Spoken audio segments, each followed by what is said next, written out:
Greetings and welcome. Now this video is one that I attempted to film in one take and upload to YouTube back on October 31st, which is Halloween, and or November 1st. And unfortunately, due to some unforeseen issues at work and no surprise technical difficulties on my end, I was unable to upload this in a timely manner. So my apologies for that. But what this video is about is sow-wain. Now, sow-wain, some people may refer to it as Samhain because when looking at the word, it looks exactly like that, Samhain.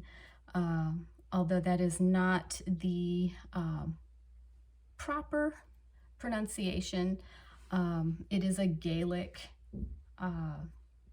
term, so it has Gaelic roots, and when it comes to pronouncing it, it will sound more like sow-wain, sow-wain, sow-wain. So if you hear people say one of those three pronunciations, that is probably a little more towards being considered the correct pronunciation of this holiday. Now, when I say holiday, it's considered one of the Sabbats, which is part of the Wheel of the Year. And the Wheel of the Year consists of 8 holidays, separate holidays throughout one full year. And basically what it is, or what we observe, is the solstices and the equinoxes and the middle points between those. Those are the Sabbats, or the holidays that we celebrate.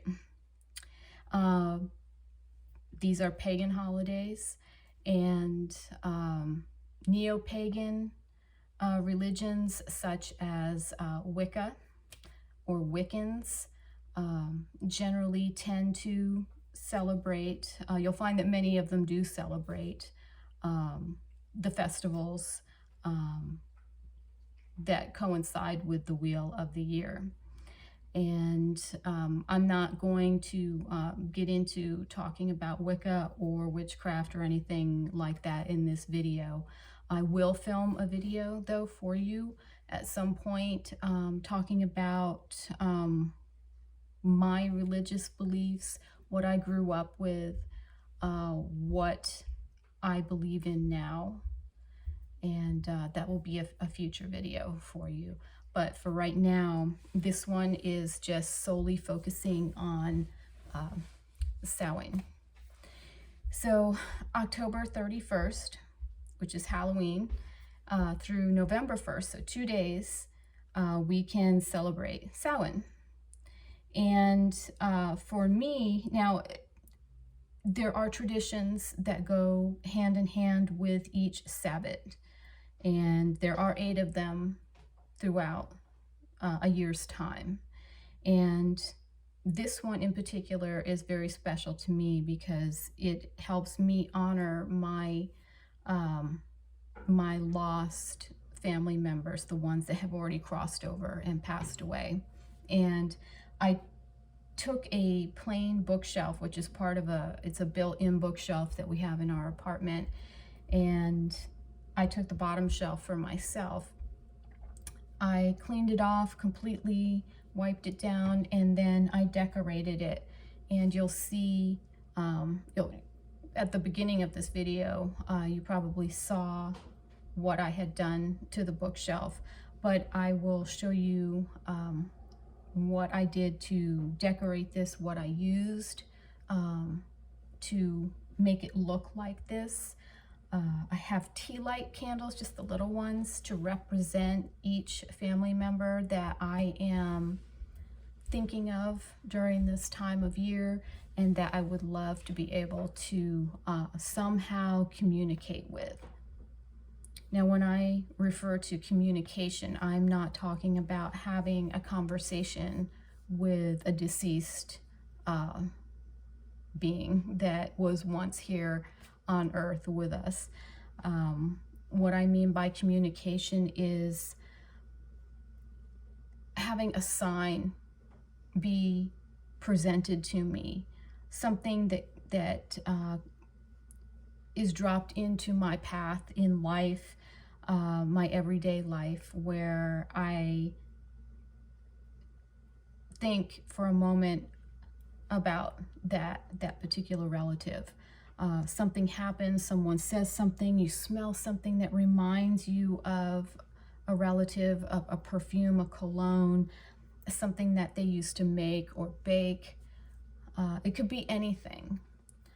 Angel numbers, 1111, 1212, 2121. If you are familiar with military time, or you use military time like I do on my iPhone, seeing those double numbers throughout the day. 1111 holds special meaning for me because I see it nearly every single day. And it just, it sort of brings an awakening to your life when you see these double digits. And it's not just seeing it one time, it's seeing it multiple times. You may, in a 24-hour period, you can see 1111 twice. And whether you see it twice in one day or over consecutive days, there is something to that. And it's to help bring an awareness to you that there's more going on spiritually with you and with someone perhaps on the other side that's already crossed over, that they may be trying to send you a message. Now, it's not going to be a verbal one. It's not going to be written anywhere. It will likely just be something for you to be aware of. What that could be, I don't know. In the past, when I have set up an altar space like this to honor a family member, it's usually my sister coming to me in a dream. And just like in real life, she's there in the dream and then she's gone. Fleeting. She's there and then she's gone. And it's difficult, but I'm thrilled to see her in my dream. But I try to extract some kind of a message or a meaning from that. It's a great time to journal if you are somehow sensing something from a past relative, or you're seeing things or hearing things that maybe even your intuition is heightened. And mine usually is during certain times of the year, this being one of those times. But I won't go too much into what I have here because that's coming up in the next segment of this video.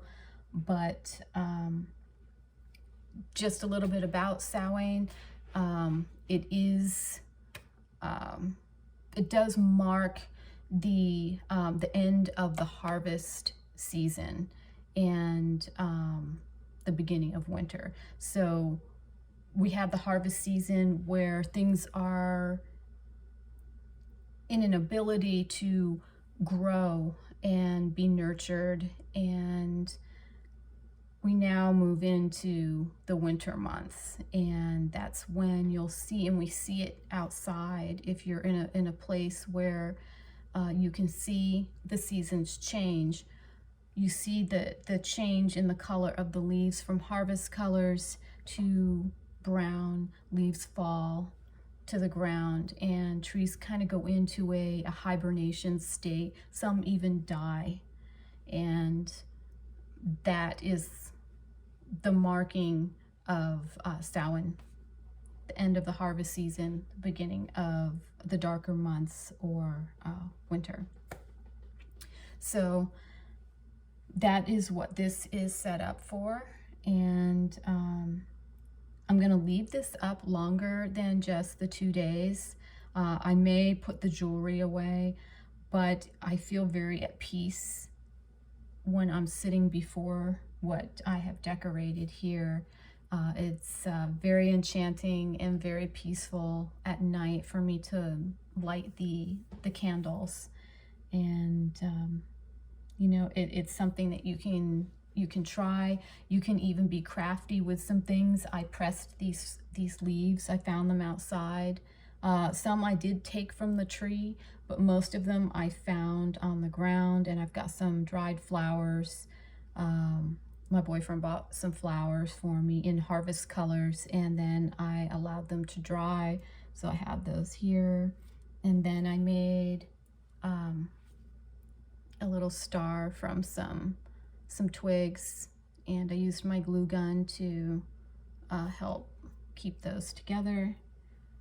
So there's any number of things that you can do to be creative just with things out in nature.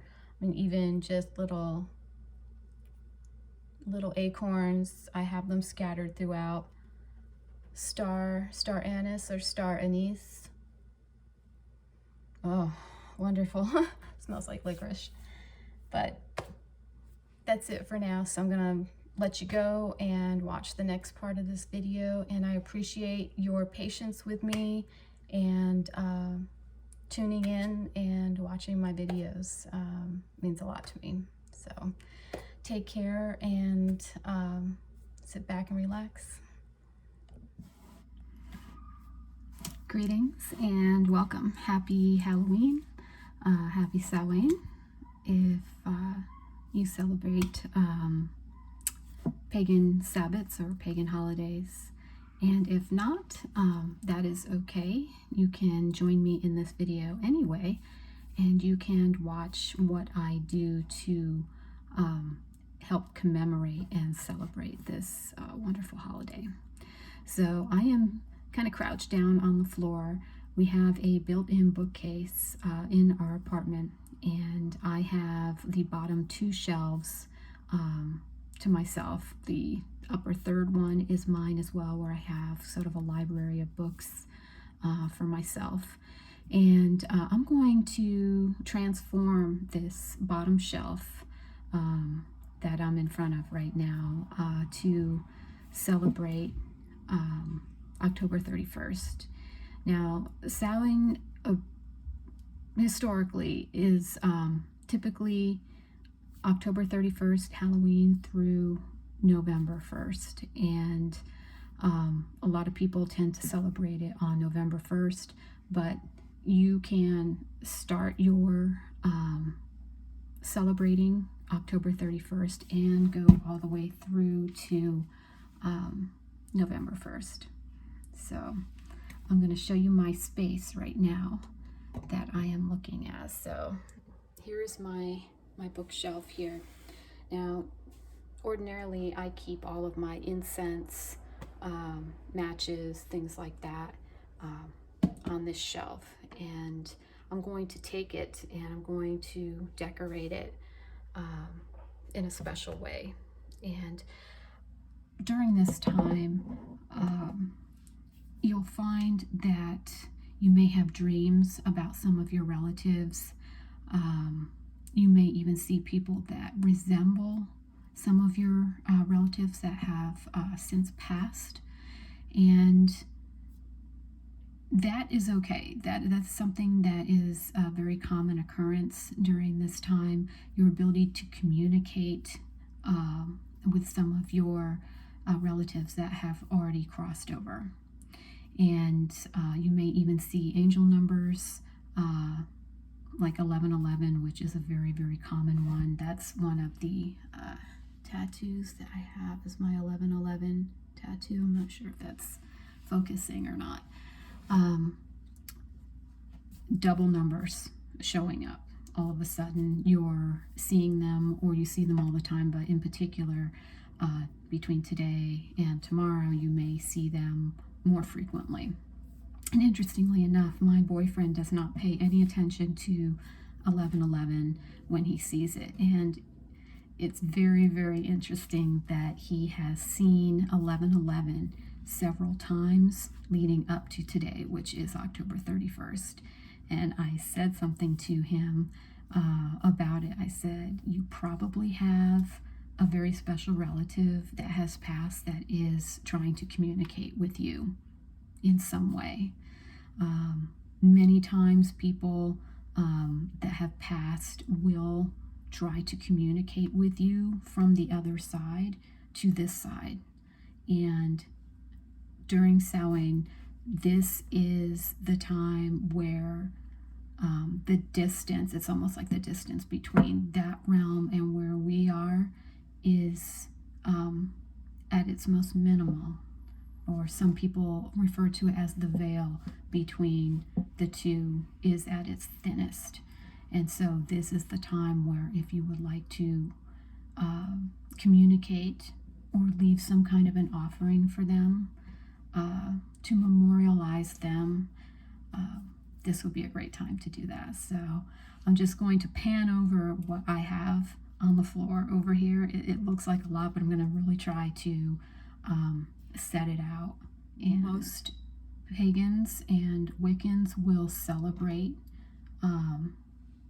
Samhain, and you can do so by baking and leaving offerings to your past relatives. I like to set out items that once belonged to those people, and I hope that I may even have a visitation in one of my dreams, that one of them may show up in a dream that I might have at night.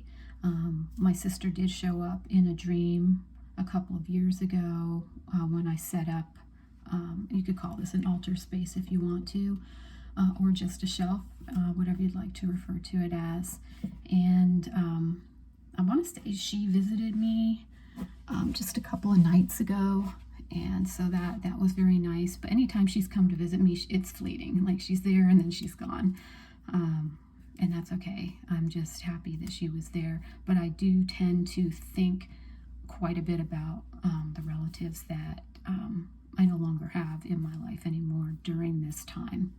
So I'm just going to just briefly show you what I have here on the floor. It looks like a big mess. I've got some things that I picked up in nature, outside on some of my walks, leaves that I have pressed, candles, all kinds of things. So I'm going to set this up, and I'll be back with the finished product. So I'm going to try to speed it up a little bit, and I'll be back and show you what I come up with.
expecting.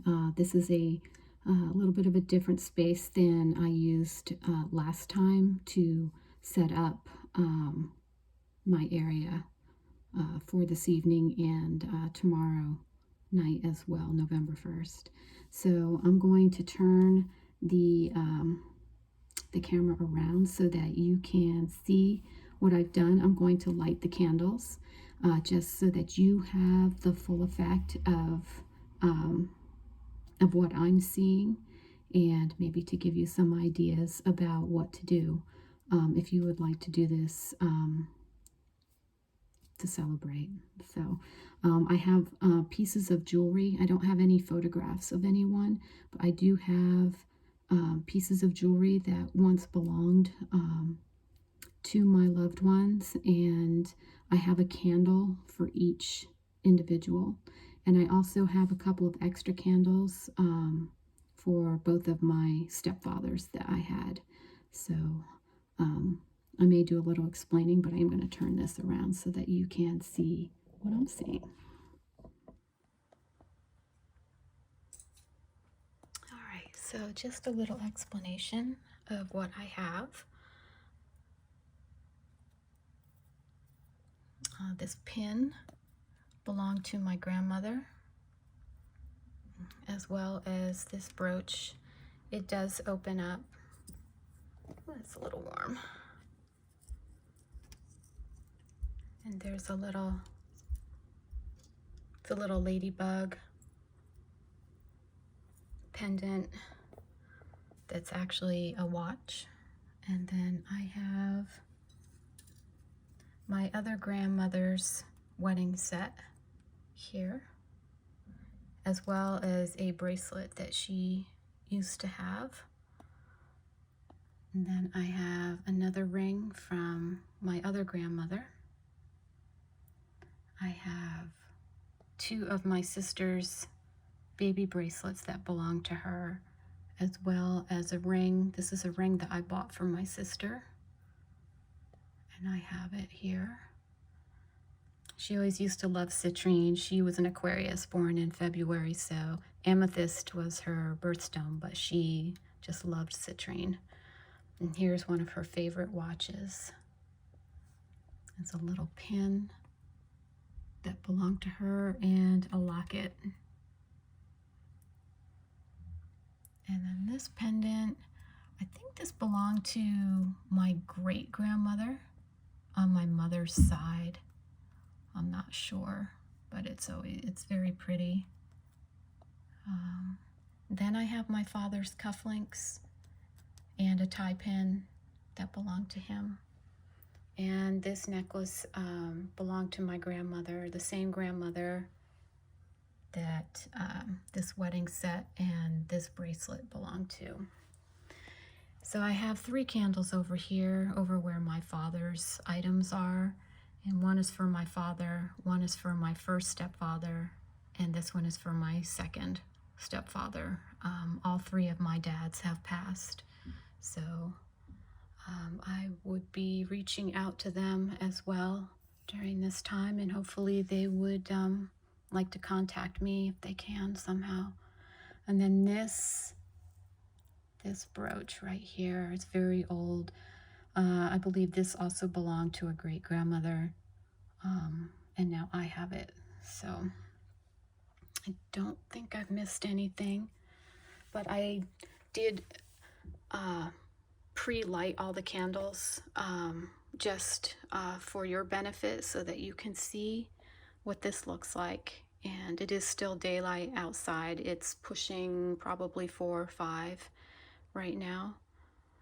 But this evening, when I light this up and it is dark out, it will look even more enchanting, and it'll just look amazing. But you can see how easily I did this.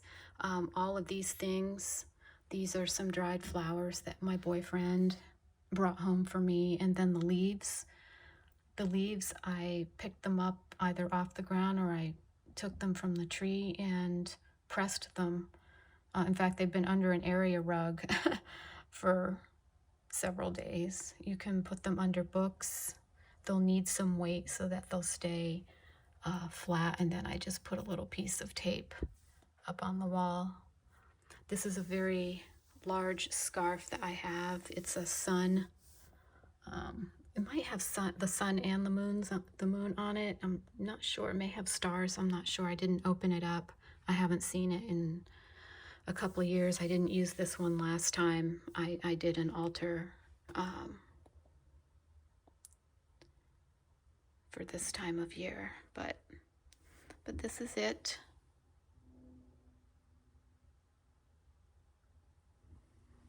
It's very pretty, and it's just a nice, quiet way to remember those of our family members that have already crossed over. You can do this with friends too that you've lost.